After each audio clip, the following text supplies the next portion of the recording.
Hello students, welcome back to my YouTube channel DS Group of Education. তোমাদের সবাইকে আমার YouTube চ্যানেলে স্বাগত জানাই। আশা করছি তোমরা সবাই খুব ভালো আছো এবং এসএলএসটির আগের ক্লাসগুলো তোমরা দেখে নিয়েছো। যারা দেখোনি এবং চ্যানেলে নতুন এসেছো অবশ্যই কিন্তু প্লেলিস্ট থেকে সমস্ত ক্লাসগুলো দেখে নেবে এবং চ্যানেলকে এখনো পর্যন্ত যারা সাবস্ক্রাইব করোনি অবশ্যই সাবস্ক্রাইব করে নেবে। আজকে আমরা প্রিজার্ভেশনের একটা খুব গুরুত্বপূর্ণ টপিক খুব সংক্ষেপে আলোচনা করব, সেটা হচ্ছে পাস্তুরাইজেশন। পাস্তুরাইজেশন বলতে মূলত কি বোঝায়? পাস্তুরাইজেশন এমন এক ধরনের প্রিজার্ভেশন প্রক্রিয়া, যে প্রক্রিয়ার মাধ্যমে মূলত কিছু ফুড এবং বেভারেজেসকে কি করা হয়, স্পয়েলেজ মুক্ত করা হয় বা যেটা সহজে নষ্ট না হয়ে যায় সেই জায়গাটা তৈরি করা হয়। এটা কে ইনভেন্ট করেছিলেন? এটা ইনভেন্ট করেছিলেন লুইস পাস্তুর এবং এর মাধ্যমে মূলত যে হার্মফুল মাইক্রো অর্গানিজম গুলো থাকে সেই মাইক্রো অর্গানিজম গুলোকে দূর করা হয়। যদি আমরা পাস্তুরাইজেশনের একটা ইতিহাস দেখি, তাহলে সেই ইতিহাস থেকে আমরা দেখব যে 1862 সালে ইনিশিয়াল এক্সপেরিমেন্ট করা হয়েছিল। লুই পাস্তুর প্রথমে এটাকে স্টার্ট করেছিলেন কিসে? ওয়াইনের ক্ষেত্রে। এবং সেক্ষেত্রে উনি দেখেছিলেন যে কিভাবে ওয়াইনের ক্ষেত্রে যদি কোনো রকমের স্পয়েলেজ হয় তাহলে সেটা দূর করা যায়। 1864 কি করেছিলেন? পেটেন্টেড প্রসেস, তার মানে ওনার যে প্রসেসটা উনি করেছিলেন সেই পাস্তুরাইজেশন প্রসেসকে উনি পেটেন্ট করিয়েছিলেন। 1890-তে মিল্ক পাস্তুরাইজেশনটা করা হয়েছিল। Europe started adopting pasteurisation for milk to enhance safety. তার মানে ইউরোপে কি করা হয়েছিল? পাস্তুরাইজেশন সম্পর্কিত যে প্রসেসিংটা সেই প্রসেসিংটা অ্যাপ্লাই করা হয়েছিল যাতে ফুড সেফটিকে এনহ্যান্স করতে পারে। আর্লি 1900s ক্ষেত্রে যদি আমরা দেখি তাহলে ইউএস ইন্ট্রোডাকশন, ইউনাইটেড স্টেট যেটা রয়েছিল তারা প্রথম পাস্তুরাইজেশনকে 20th সেঞ্চুরিতে ইন্ট্রোডাকশন করেছিল। কি প্রিন্সিপাল এখানে থাকে এই পাস্তুরাইজেশনের ক্ষেত্রে? প্রথমত হিট ট্রিটমেন্ট। বলছে এটা টার্গেট করে সেই সমস্ত প্যাথোজেনকে যারা স্পয়েলেজ করতে পারে এবং সেই অর্গানিজমকে ডিন্যাচিওর করাই হচ্ছে এই পাস্তুরাইজেশনের one of the important principal. আর কি থাকে? Microbial enzymes. এটা কি করে? এটা মাইক্রোবায়াল এনজাইমস বেসিক্যালি মাইক্রোবায়াল যে প্রোটিনসগুলো থাকে সেই প্রোটিনগুলোকে নষ্ট করে দেয়। D value, it considers the decimal reduction time for microbial populations. তো এই তিনটে প্রিন্সিপালের ওপর বেসিক্যালি পাস্তুরাইজেশন কাজ করে। এবার হচ্ছে বিভিন্ন ধরনের পাস্তুরাইজেশন প্রসেস কিরকম। একটা হচ্ছে লো টেম্পারেচার লং টাইম। এই পার্টিকুলার স্লাইডটা কিন্তু খুব ইম্পর্টেন্ট। টেম্পারেচার এবং টাইমিংটা আমাদেরকে দেখতে হবে। এলটিএলটি কি? এলটিএলটি হচ্ছে লো টেম্পারেচার লং টাইম, 63°C এবং 30 মিনিটস এর টাইমিং।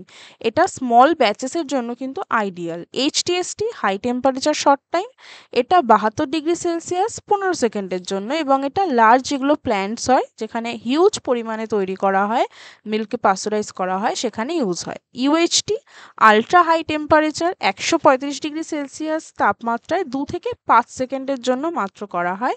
এটা বেসিক্যালি শেলফ লাইফকে এক্সটেন্ড করা হয়।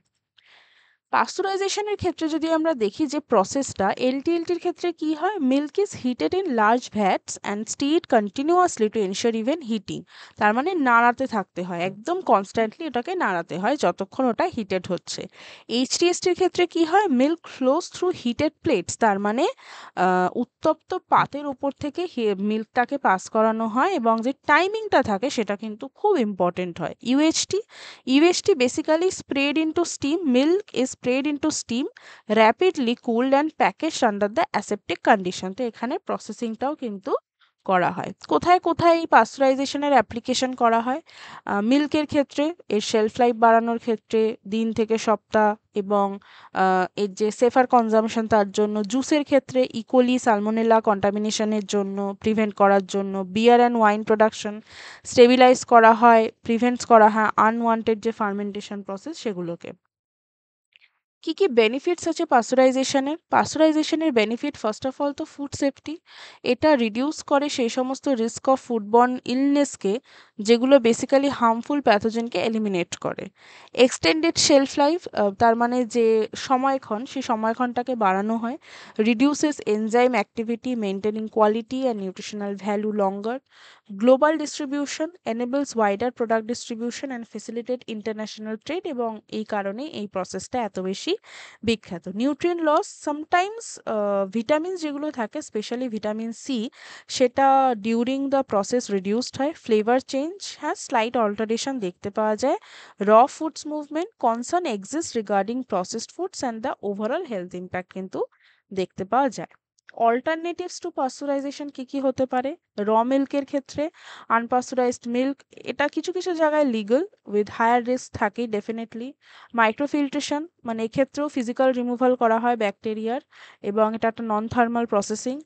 এছাড়া ইউভি রেডিয়েশন যেটা ফুড রেডিয়েশন আমরা বলে থাকি, এখানে আল্ট্রাভায়োলেট লাইট ইউজ করে যে মাইক্রোবস থাকে সেগুলোকে মারা হয়। এছাড়া এইচপিপি হাই প্রেশার প্রসেসিং, এটা বেসিক্যালি কি করে, এটাকে কোল্ড পাস্চুরাইজেশনও কিন্তু বলা হয়ে থাকে।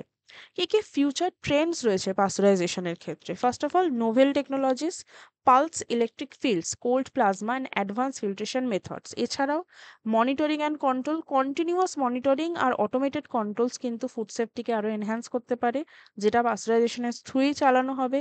Sustainable practices focuses on the minimizing nutrient loss, কমসে কম নিউট্রিয়েন্ট লস হবে, রিডিউস করে ফ্লেভার চেঞ্জেসকে এবং সাস্টেনেবলও কিন্তু হয়। So this is all for today. I hope আজকের ক্লাস তোমাদের ভালো লেগেছে। ক্লাস সম্পর্কিত যদি কোনো ডাউট থাকে আমাকে কমেন্টে জিজ্ঞেস করতে পারো এবং পেড রেকর্ডিং ব্যাচেস এবং নোটসের জন্য অবশ্যই কিন্তু ডেসক্রিপশনে দেওয়া হোয়াটসঅ্যাপ নাম্বারে আমাকে কন্ট্যাক্ট করতে পারো। So keep studying and next ভিডিওর জন্য অবশ্যই চ্যানেলের সাথে থাকবে। চ্যানেলকে যদি সাবস্ক্রাইব না করে থাকো অবশ্যই সাবস্ক্রাইব করবে। Thank you for watching.